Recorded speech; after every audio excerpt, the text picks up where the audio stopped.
Hello, this is Wmpyr.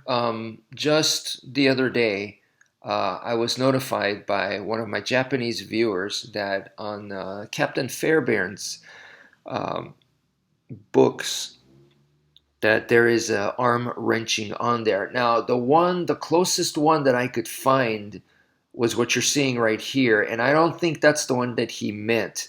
And the one that he meant, I wasn't able to find it, and maybe if I see it, I won't even think that it's arm wrenching. But to me, I just looked over Get Tough once again, the whole book, briefly scanning through, and this is the one that I found that was closest to an arm wrench, figure 111. And here, in the explanation, Captain Fairbairn says that to strike the elbow as hard as you can, and uh, it just kind of looks like he's lifting the arm, but I believe it is a palm strike, and you can see the pain on the opponent's soldier, the one that has the black collars. So yeah, to me that is a wrenching technique. And where did it come from? I believe Captain Fairbairn, while he was stationed over there in China, I think he was able to see and study some kung fu stuff. So this may have origins in kung fu. And then a completely different line is from here. That let's say from the kung fu line.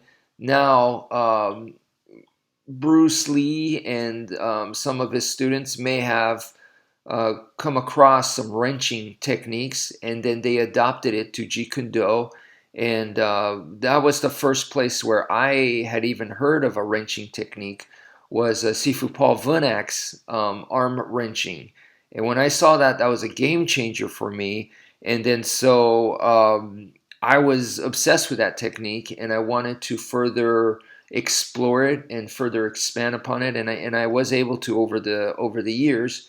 And the result is mine mainly is overhook and underhook wrenching, but I pretty much came to the conclusion that you can make just about any submission technique, like a joint lock technique, into a wrenching technique. And then this also, to my surprise, that you could also do that with chokes as well. So, and there's other techniques like certain throws can definitely be made into wrenching techniques. So that is my um, I don't want to say contribution, but kind of like my take on it. So you have the original kung fu move, and it was just probably one of many moves. And then Captain Fairbairn adopted it, and as you're seeing right here, and added the wrenching as part of his, but it's not called wrenching. But to me, this is clearly a type of wrenching move, and it's one of many techniques. He doesn't necessarily come out and make it sound like this is a super special, but it's special enough for him to mention it. And then let's go back to Sifu Paul Vunak, where I believe it was in his like I don't know, like top 10 most effective street techniques or something like that. I don't remember the details, but it was in a list of moves that he thought was very effective. So that's kind of um, the Jeet Kune Do take on it, let's say.